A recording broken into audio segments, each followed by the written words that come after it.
Hermann Göring queda cautivado con el primer discurso de Hitler la misma tarde que lo conoce. Albert Göring le dice a su hermano Hermann: si sigues a ese cabrón de Hitler, acabarás mal. A mi padre no le gustaba que Hermann Göring se metiera con Hitler. Albert Göring jamás hizo el saludo nazi.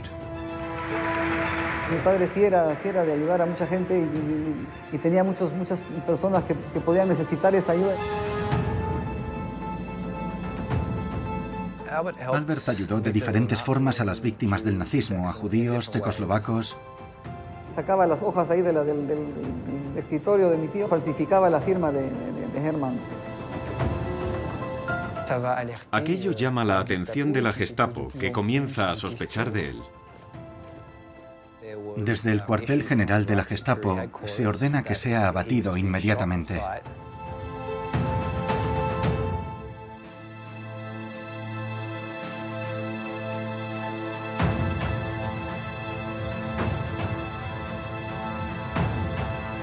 El otro Göring.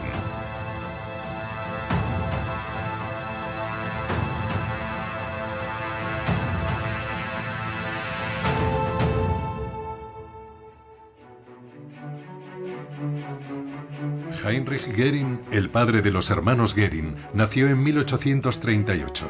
Fue un abogado y funcionario alemán que desempeñó la función de gobernador del sudoeste de África, la actual Namibia, desde 1885 a 1890. Tras un primer matrimonio y 5 hijos, vuelve a contraer nupcias con Franziska Tiefenbrun. De esta unión nacen 5 hijos más: Karl, Olga, Paula, Hermann y Albert.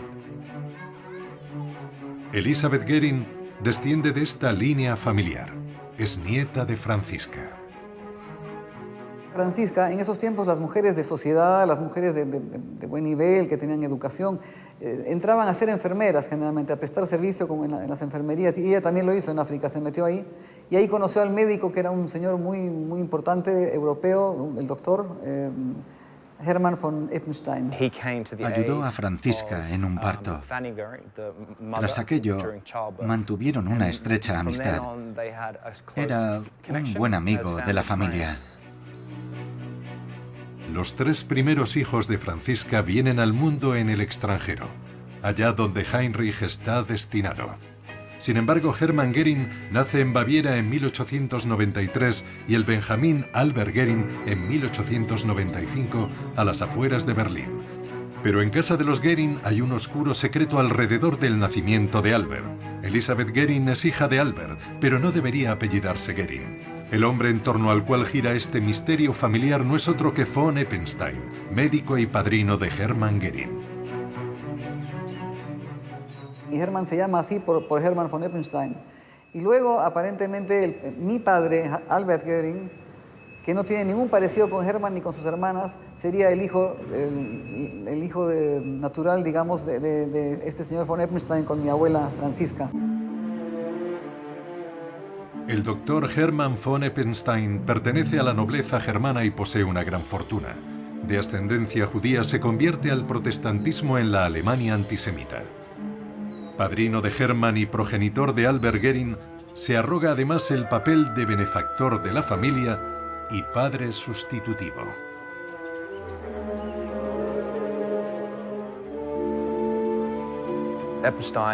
Von Eppenstein se convierte en el protector de la familia. Pone a su disposición un castillo en Neuhaus, en el norte de Baviera, donde pasan el invierno, y otro en Mautendorf, Austria, donde disfrutan de las vacaciones de verano. Los 2 hermanos Göring crecen y hacen vida en el castillo, pero el papel de von Eppenstein va más allá del apoyo económico. Hermann lo metió a la Fuerza Aérea, ¿no es cierto? Y también a mi padre fue ingeniero, así que también le pagó los estudios a él. Después les dejó en herencia, les dejó un montón de propiedades a todos los hijos. Cuando estalla la Primera Guerra Mundial en julio de 1924, Hermann y Albert Goering son estudiantes todavía. Para Hermann Goering, que ya de pequeño disfrutaba jugando a los soldados, el conflicto es toda una revelación. Se incorpora inmediatamente como cadete de infantería y cae herido en las primeras batallas. Durante su convalecencia, conoce a un piloto de caza y se reincorpora en los primeros escuadrones de la aviación alemana. Quería luchar en la caballería, pero en lugar de un caballo, le dan un avión. Se decía que era el mejor porque con solo 25 años ya le consideraban el heredero del Barón Rojo. De hecho, es ascendido a jefe de escuadrón en 1918. No está mal para un joven de 25 años. Es famoso. Por toda la Alemania imperial circulan unos cromos con la imagen de los pilotos de caza, y el más solicitado, después del cromo del Barón Rojo, es el de Goering. Albert, que estudia ingeniería, se alista más tarde y le asignan a un regimiento de infantería bávaro.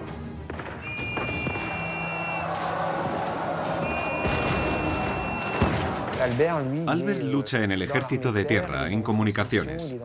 Está en las trincheras donde conoce el horror de la guerra. Allí se lucha por unos pocos metros de terreno que se pierden días u horas más tarde con un gran coste en vidas. Albert conoce todo aquello de primera mano. Incluso le hieren 3 veces durante la guerra. De hecho, el fin de la contienda le sorprende en la cama de un hospital. Los dos hermanos viven experiencias radicalmente distintas durante la guerra. Es el primer punto de ruptura entre Hermann, el piloto de la Cruz de Hierro, y Albert, el soldado raso. Uno tiene una idea, una visión casi entusiasta de la guerra, es el caso de Hermann, y el otro, Albert, todo lo contrario. La suya fue una experiencia traumática y siente un gran alivio cuando se firma el armisticio. De hecho, se convierte en un pacifista convencido. Licenciado y aliviado tras la derrota alemana, Albert retoma sus estudios. Regresa a la Universidad Técnica de Múnich, donde se especializa en ingeniería mecánica. Múnich se encuentra sumida en una gran agitación política. Enseguida Hermann, el hermano mayor de Albert, se une a diferentes movimientos extremistas de exmilitares frustrados con la conducta del alto mando y los políticos alemanes. Estos desencantados intentan dar un golpe de Estado. Pero fracasan. Hermann huye de Alemania a toda prisa y se refugia en Suecia. Se marcha a Suecia y luego pasa a Dinamarca. Allí es piloto de acrobacias, preparador de futuros pilotos civiles, transporta correo, lleva incluso a pasajeros. Pero se aburre. De vez en cuando pilota un hidroavión que cubre el trayecto Dinamarca-Suecia y luego Suecia-Alemania. Y a veces no puede resistir la tentación de hacer picados, con pasajeros a bordo incluso, provocando el pánico entre ellos. Así que al final lo despiden. En Suecia, Hermann Goering hace amistad con un tal Ludwig Mannerfeld. Una tarde de 1920, Hermann acude con su amigo Ludwig a una fiesta en el castillo de Rockelstad, a unos kilómetros al norte de Estocolmo. Allí conoce a Karin Fock. En 1922, Hermann regresa a Alemania con Karin y la familia se reúne al completo en Baviera. Los dos hermanos todavía están unidos y comparten con sus hermanas la pena por la muerte de su madre, Francisca. Durante toda esta época, establece relaciones muy importantes. Se casa con Karin, su primera esposa, y a la boda asiste su hermano Albert. Luego viven la muerte de su madre, de modo que se ven de nuevo. Organizan juntos las exequias. Poco después, Hermann vuelve a las andadas. Alemania está sumida en una fuerte crisis económica y una preocupante agitación política. Cuando regresa a Alemania en 1922 no sabe a qué dedicarse. Estudia economía y ciencias políticas en la Universidad de Múnich, pero en realidad la teoría no le interesa. Él es un hombre de acción. Es entonces cuando Hermann Göring conoce a un personaje que será decisivo en su vida. Una tarde de 1922 acude a una cervecería de Múnich donde un joven cabo bastante popular da un discurso ante una entusiasta multitud. Se trata de Adolf Hitler. Los dos hombres congenian de inmediato.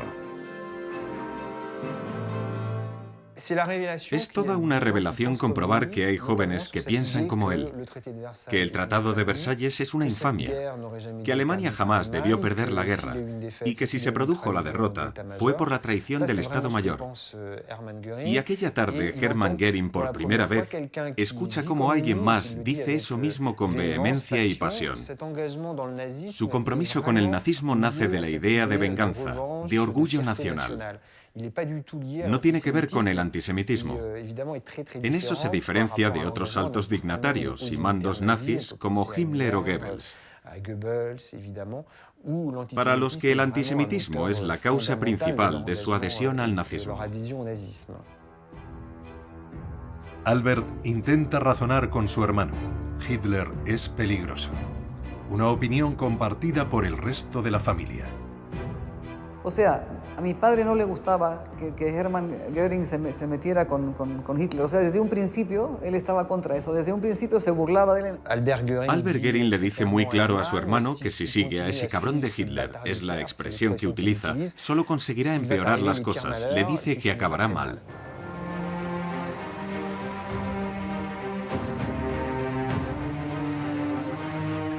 El 8 de noviembre de 1923, Adolf Hitler y varios miembros de su partido, entre los que figura Hermann Göring, organizan un golpe de Estado en Baviera. La mañana del 9 de noviembre, más de 2.000 hombres armados pertenecientes a la sección de asalto del partido nazi desfilan entre los vítores de la turba. Los manifestantes se enfrentan a un cordón policial. Se produce un intercambio de disparos y los alborotadores se dispersan. El fracaso es total. Hermann resulta herido gravemente en la ingle, pero además la herida se le infecta porque la bala rebota en el pavimento de la calle y luego se incrusta en el muslo. Hitler, también herido, es arrestado. Consiguen que un médico vea de urgencia a Göring, pero se niega a atenderlo. En ese mismo inmueble hay dos hermanas enfermeras judías que le proporcionan los primeros auxilios y le salvan la vida. Huye a toda prisa a Austria, donde por fin recibe atención médica. Para poder curarlo tienen que darle morfina, para que no sufra demasiado. Y, desgraciadamente, Hermann, que siempre exageraba las cosas, se aumenta las dosis. Es decir, que al final se convierte en adicto a la morfina por el resto de su vida. Hermann Göring tiene que exiliarse y lo hace en Suecia. Le prohíben la entrada a Alemania. Cuando por fin regresa, gracias a una ley de amnistía, corre el año 1928. Por aquel entonces Albert Göring ya no vive en Alemania. Ha tenido que marcharse por motivos profesionales a Austria, de modo que no se ven. Empieza a trabajar para la empresa Junkers y se marcha de Alemania. Se convierte en el representante de la compañía en Austria y los Balcanes. En 1926, Albert corta cualquier lazo con su hermano. Se instala en una casa situada en las afueras de Viena e inicia el papeleo para convertirse en ciudadano austríaco. Mientras tanto, en Alemania, su hermano Hermann asciende todos los peldaños del poder. Tras la victoria del partido nazi en las elecciones de 1932, Göring se convierte en el presidente del Parlamento alemán, el Reichstag.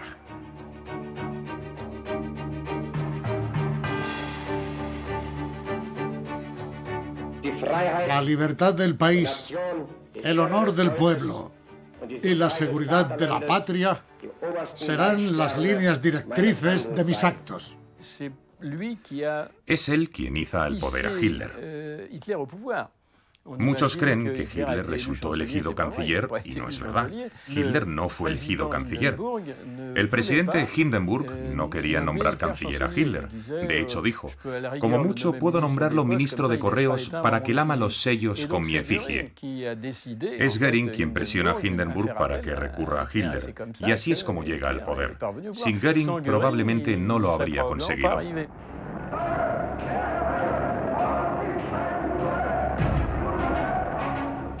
En febrero de 1933, Hermann Göring es ministro del Interior de Prusia cuando las secciones de asalto del partido nazi atacan a numerosos opositores.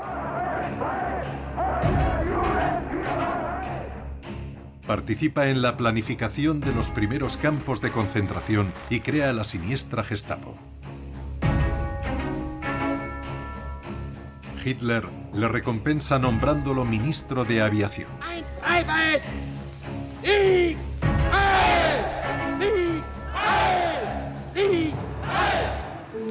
Por otro lado, su hermano Albert encuentra por fin el trabajo de sus sueños, más a tono con sus aspiraciones.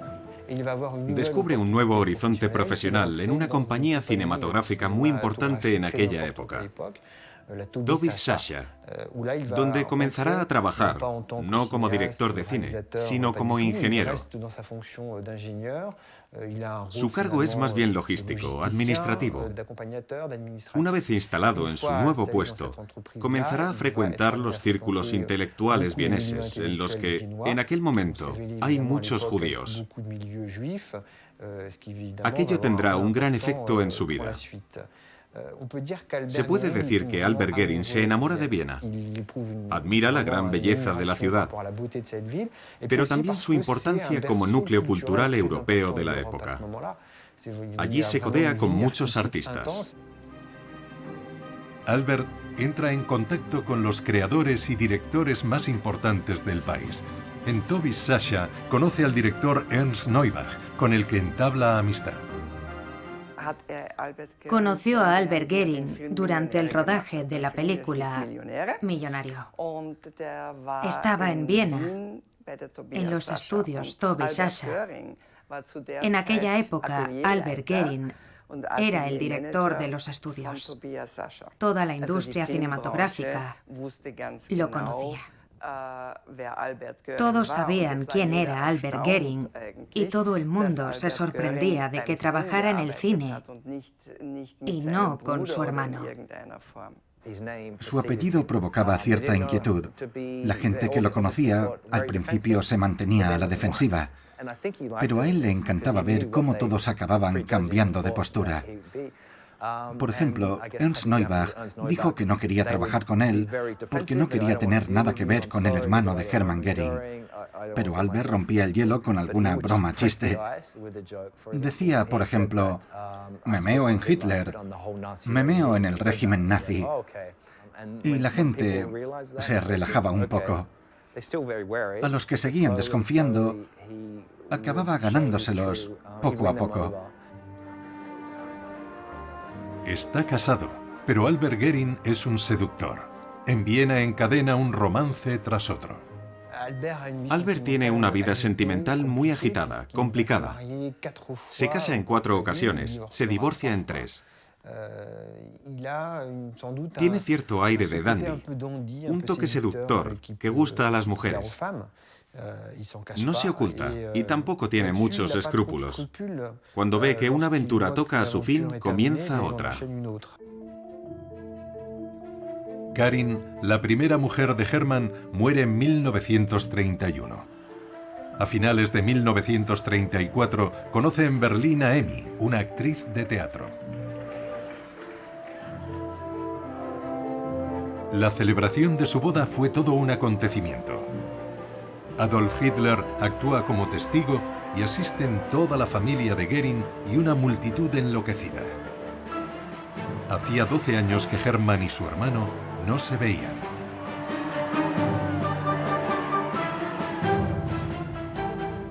Unos meses después, Emmy le pide un favor a su marido. Una de sus amigas, Jenny Porten, tiene problemas con Joseph Goebbels, el superministro de propaganda del Reich. Henny Porten era una actriz alemana, una vedette del cine alemán de los años 20, que llegó a trabajar con Lubitsch. Su problema, entre comillas, era que estaba casada con un judío. Goebbels, que controla toda la industria de la cultura en el país, le ordena que se divorcie de él o no volverá a trabajar nunca más. Entonces vino a pedirle a Emmy la ayuda de su esposo, de mi tío Hermann, para poderlo sacar de Alemania. Pero él dijo, yo no lo puedo hacer porque si se descubre de que yo estoy ayudando a judíos, pues vamos a terminar mal. Pero tengo quien lo haga. Y entonces él llamó a mi padre. Albert se encarga de conseguirle un contrato de trabajo en Austria, lejos de la censura nazi. Así estará fuera de peligro. ¿Por qué uno de los hombres más peligrosos y despiadados del régimen nazi ayuda a un judío? ¿Cómo se explica esta contradicción?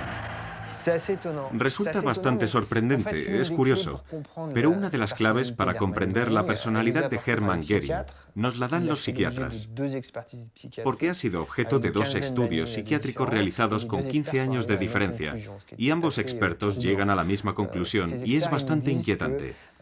Según estos estudios, Hermann es muy sentimental con sus seres queridos y absolutamente insensible con el resto. Ahí está la clave, porque se demuestra que es muy empático con su familia, muy protector con su gente, pero luego están los demás, ante los que se presenta como un hombre sin escrúpulos. No le duelen prendas a la hora de eliminar, aplastar al enemigo, que en un principio eran los comunistas, y lo hace con ensañamiento y eficacia. Y luego, durante la guerra, no tendrá ningún problema en hacer lo que sea para ganar la batalla. Si hay que destruir pueblos enteros y masacrar a sus habitantes, lo hará sin dudarlo. Aquella maniobra fue toda una revelación para Albert Göring.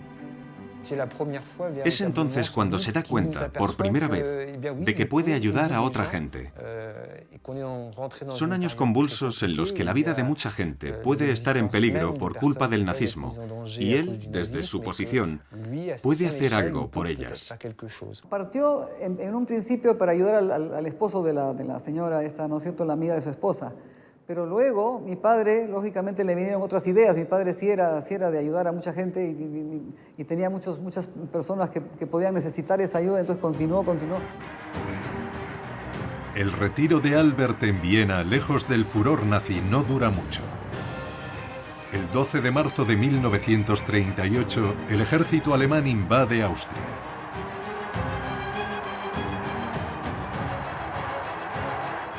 El Führer hace una entrada triunfal en la capital, acompañado por el mariscal del Reich, Göring.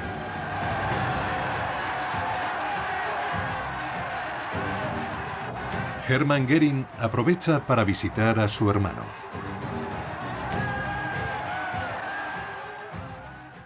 Se encuentran en Grinzing, en casa de Albert. Hermann está de muy buen humor y, según su hermana Olga, presente en aquella ocasión, le dice a su hermano que le pida lo que quiera, que se lo concederá. Albert aprovecha la ocasión. Le explica que el archiduque José Fernando de Austria había sido arrestado y enviado al campo de Dachau. Si quieres concedernos un deseo, le dice, por favor, libéralo. Se proclama el Anschluss o reunificación al día siguiente de la llegada de Hitler, y el 13 de marzo de 1938 José Fernando es arrestado. Lo envían al campo de Dachau, donde las condiciones son extremadamente duras. Pero es liberado gracias a la intermediación de Hermann Göring. El archiduque llevará una existencia solitaria en Viena bajo la supervisión constante de la Gestapo hasta que muere en 1942. Albert Göring ve cómo los nazis transforman Viena. El espacio de libertad que él conoció desaparece de un día para otro. En ese momento toma conciencia del peligro que corren algunos de sus amigos judíos y muchos de los que trabajan con él, que son compañeros desde hace 4 o 5 años en su empresa. En Austria viven 190.000 judíos. Las persecuciones, sobre todo en Viena, son más concienzudas que en la propia Alemania. Humillaciones públicas, expropiaciones, exilios. Con la llegada de las tropas alemanas se desencadena la violencia. Se saquean casas y comercios judíos. Las calles se convierten en el escenario de ataques y vejaciones. Un día, Albert se topó con una de esas escenas violentas. Había una anciana ante una tienda de pintura con una pancarta que decía: «Soy una puerca judía». La tiraron a la calle y el policía de turno ahí le hizo traer un balde de agua con jabón y una escobilla y tuvo que lavar el piso afuera de la calle, ¿no? Y entonces la otra gente se burlaba de eso y le decían judía, pues, y la insultaban. Y mi padre justo pasó por ahí. Entonces él vio y dijo: ¿qué está pasando? Entonces dijo: bueno, la mujer esta que tiene que, pues, limpiar las calles y no sé qué, ¿no? ¿Qué hace? Pues, o sea, que haga su trabajo. Y él se quitó el saco, se levantó las mangas, se arrodilló, le dijo a la señora: usted no tiene que estar aquí, por favor váyase a su casa, ¿no es cierto? Y agarró él el balde y comenzó a él a refregar el piso. Y entonces vino, por supuesto, el policía, el Gestapo, el no sé quién estaba ahí a cargo, ¿no es cierto? Vino, dijo: ¿Usted qué se mete? ¿Usted quién es? Yo soy Göring, le dijo. Le detienen allí mismo. Es la primera vez que lo arrestan. Lo llevan a comisaría, pero gracias a su apellido y a sus contactos, lo sueltan enseguida, sin que su hermano tenga que intervenir. Los nazis alemanes y austríacos promulgan medidas contra los judíos a un ritmo endiablado. Y eso afecta a todos los sectores, también a los estudios Tobi Sasha, donde trabaja Albert Göring. Uno de los directores, Oskar Pilser, se convierte en objetivo de la Gestapo. La Gestapo irrumpe en su apartamento. Lo destrozan todo y detienen a Oskar Pilser delante de su hijo, Jörg. Lo encierran en una prisión vienesa. Albert se entera y consigue que lo suelten. Después lo acompaña hasta la frontera con Italia y se preocupa de que toda su familia consiga pasaportes y visados para encontrarse en París. En las listas de judíos que había que detener también figura el nombre de un amigo de Albert, el guionista y director Ernst Neubach. Sin embargo, logra salir discretamente de Viena. Mi padre pudo huir. Se marchó de Viena en 1938, durante la Noche de los Cristales Rotos, y se refugió en París. Albert le ayuda a conseguir los papeles, el visado que le permita huir, y de esa manera entrar en Francia. Al día siguiente, la Gestapo acude a su apartamento y aterroriza a su mujer, a pesar de ser aria. Albert corre en su ayuda y consigue que se reúna con su marido. Sin embargo, la pesadilla no ha terminado para Ernst Neubach y su familia. Cambia de identidad para eludir a los nazis que ya comienzan a perseguir a refugiados y judíos alemanes y austríacos en Francia. Se enrola en el ejército y se convierte en el ciudadano francés Ernest Neuville. Pero llegaron los nazis. Los alemanes invadieron Francia. Mi padre solo tenía dos posibilidades: apuntarse en la Legión extranjera o ir a un campo de detención. Junto con unos amigos, optó por la Legión y allí estuvo hasta el final de la guerra. También se detiene a políticos como por ejemplo el canciller austríaco Kurt Schuschnigg. Hitler quiere deshacerse de este hombre, pero Albert decide ayudarle y recurre una vez más a su hermano. Lo enviaron al campo de Sachsenhausen, pero sobrevive en unas condiciones ligeramente mejores que las de los presos normales. Lo alojaron en una casita apartada, con su mujer y su hijo. Los requerimientos de Albert son muy audaces, pero Hermann Göring se encuentra en el culmen de su poder y puede acceder a las peticiones de su hermano. Si Albert insiste en que intervenga para desbloquear una situación, Hermann lo hace. no por empatía hacia la gente a la que puede salvar, sino por hacerle un favor a su hermano pequeño. Dejó muy claro a todo el mundo que como le tocaron un pelo a alguien de su familia o a alguno de sus protegidos, se las verían con él. Albert Goering sabe que está protegido, pero también se arriesga mucho. Sus iniciativas son personales. Solo acude a su hermano Hermann como último recurso o en caso de graves dificultades. Poco después de la Anschluss, Albert decide dejar Viena, la ciudad que tanto ama. Enseguida se da cuenta de que ya no puede trabajar en los estudios de cine, porque acabarán en manos de los nazis. Goebbels estará al mando.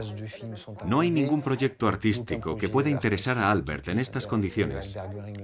De modo que en 1939, cuando surge la oportunidad de trabajar para Škoda, decide aprovecharla y mudarse a Praga. Bruno Selecki era director de exportaciones de Škoda, una compañía checoslovaca que fabricaba trenes y munición, y que además acababa de integrarse en el imperio económico de Hermann Göring. De modo que sabía que no tenía nada que hacer.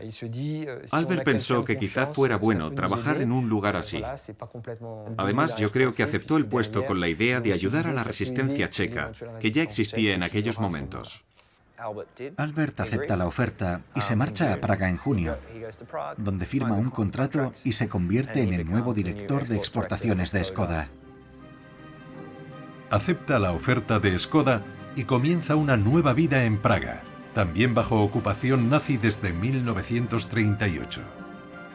Allí conoce a gente y cultiva nuevas amistades. Una de las primeras es la del doctor Josef Charbat. Mi padre conoció a Albert Goering cuando acudió a su consulta como paciente. No sé qué problema de salud tenía, pero mi abuelo lo trató. Y a partir de entonces, poco a poco, su amistad fue a más. Pronto el terror se adueña de Praga y el resto de Checoslovaquia. Los nazis se hacen con los servicios de inteligencia del país. No tardaron en arrebatarnos todas las libertades, la libertad de prensa, de reunión. Cerraron las universidades, detuvieron a muchos estudiantes y aquellos que se resistían acababan en campos de concentración.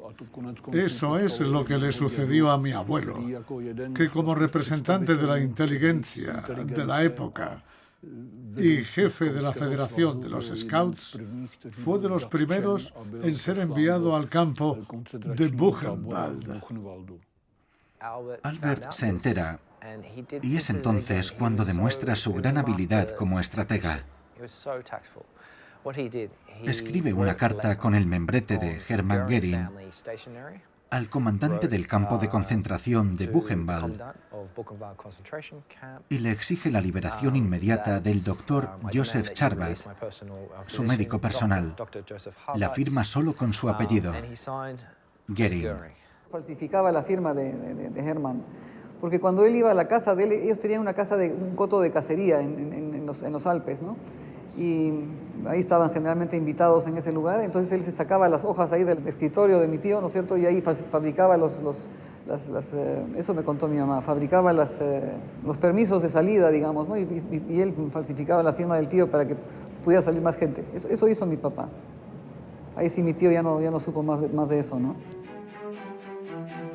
En las cartas que escribe con el membrete de su hermano, Albert llega a amenazar a varios oficiales con posibles represalias si no obedecen. Según Charbat, un buen día le sacan del campo de Buchenwald y lo dejan en el andén, a la espera del tren a Praga. Y allí se encuentra con otro hombre. Se presenta y le pregunta su nombre. Me llamo Josef Charbat, doctor Josef Charbat. Según parece, había dos doctores Josef Charbat en el mismo campo, y el comandante del campo, al no saber cuál era el protegido de Göring, decidió liberar a los dos. Y de repente, un día, aparece mi abuelo en casa. Para gran sorpresa de mi abuela, de mi madre y de toda la familia. Fue como un milagro. Fue una gran sorpresa, todavía más maravillosa por lo inesperada.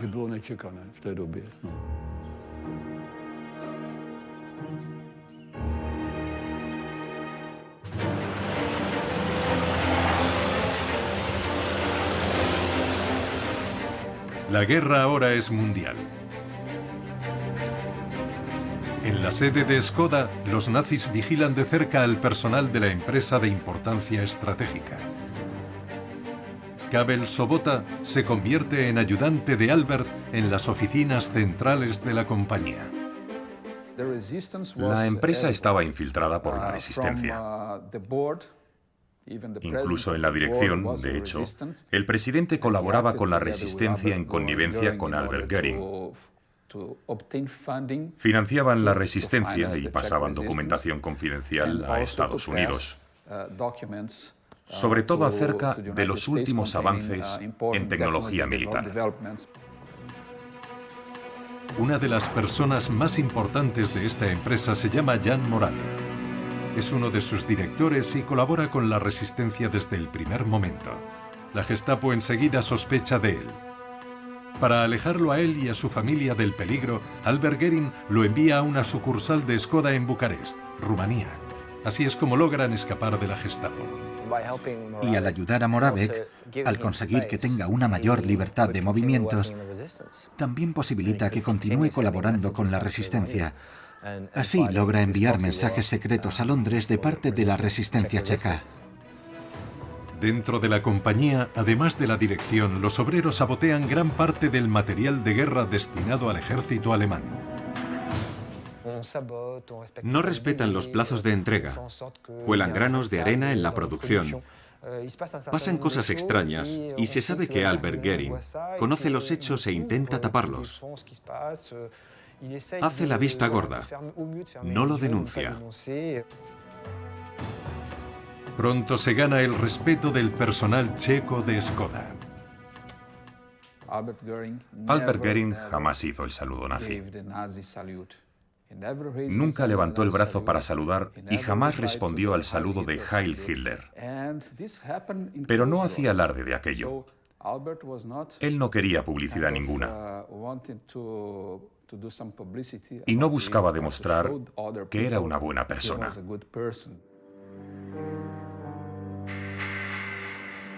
Por aquella época, en Mautendorf, Austria, el pueblo donde se criaron Hermann y Albert Göring, un amigo de la infancia sufre el acoso de los nazis austríacos.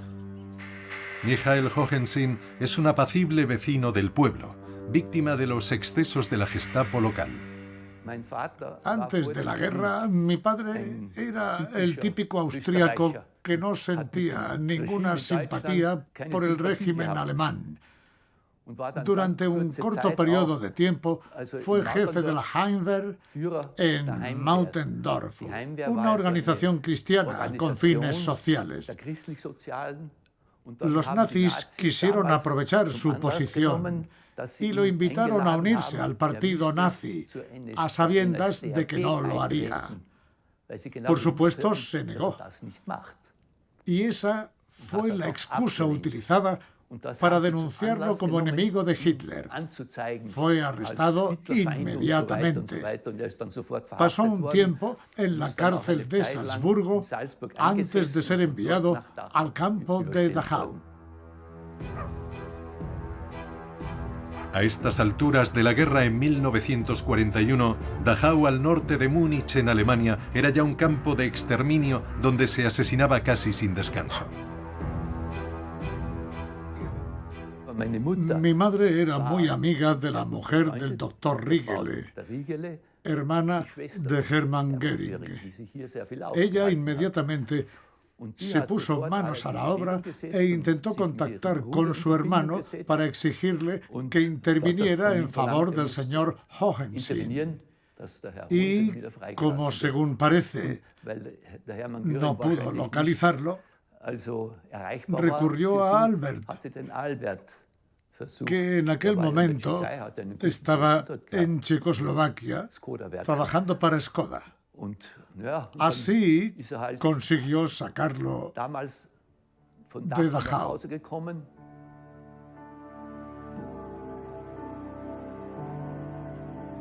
Pero Albert va aún más lejos. En Praga entabla amistad con Grueb, el embajador suizo, y ambos crean un sistema con el que agilizar el papeleo necesario para salir del país. Albert y Grueb se ponen de acuerdo y abren una cuenta bancaria en Suiza. El dinero que van aportando servirá para financiar la huida de personas amenazadas en la Alemania nazi.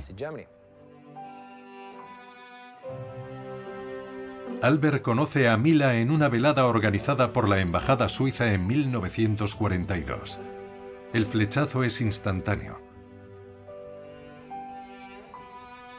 Se casan y pasan la luna de miel en el castillo familiar de Mautendorf, en Austria.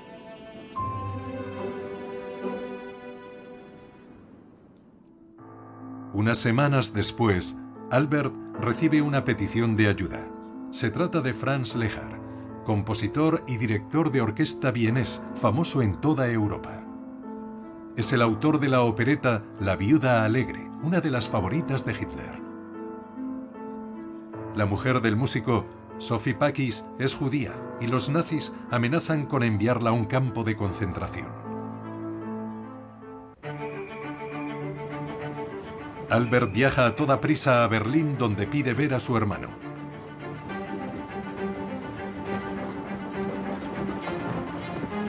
Se encuentran en el despacho de Hermann, en el ministerio.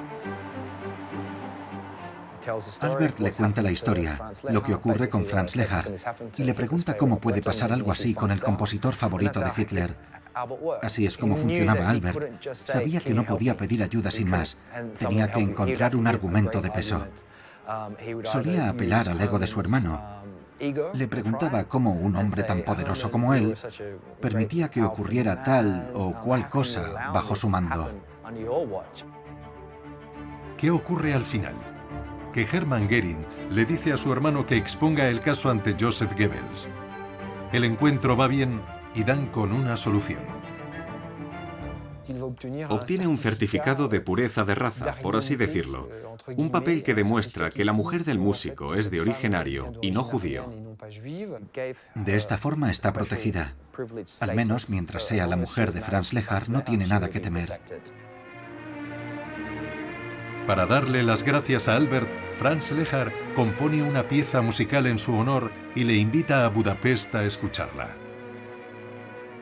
Mila y Albert se sientan en primera fila, justo detrás del director de orquesta Franz Lehár. Esta es la única filmación en la que aparece Albert Göring.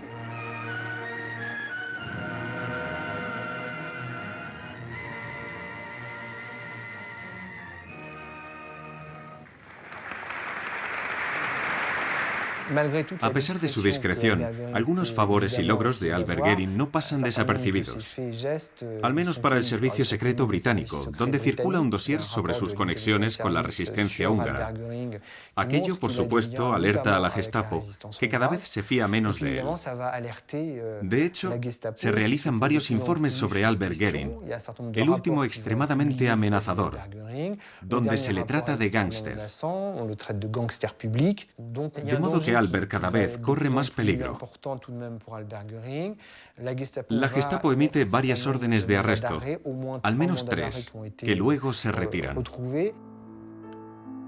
Mientras tanto, Albert se instala en Bucarest, donde dirige una franquicia del grupo Skoda. Así se aleja del ambiente cada vez más represivo y asfixiante de Praga. Además, acaba de tener una hija con Mila, a la que llaman Elizabeth. Sin embargo, sus acciones no pasan desapercibidas. Albert está sometido a una estricta vigilancia.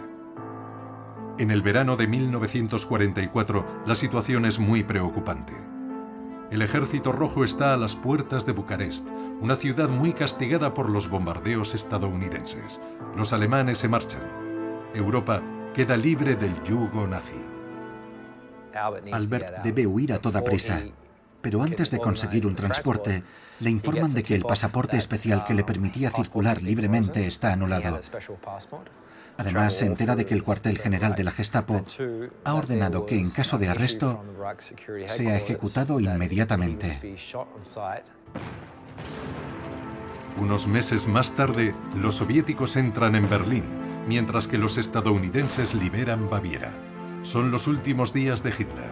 Hermann y Albert Göring están en el castillo de Mautendorf. Al final de la guerra, la salud de Albert se resiente y su hermano le dice que se entregue a los americanos para que le curen. De modo que, aconsejado por Hermann, acude a los estadounidenses con la esperanza de que le traten. De todas formas, como no perteneció al partido nazi, piensa que no tiene nada que temer. Al día siguiente de la capitulación alemana, el 8 de mayo de 1945, Hermann y Albert se entregan. Los dos hermanos Göring están en manos del ejército estadounidense.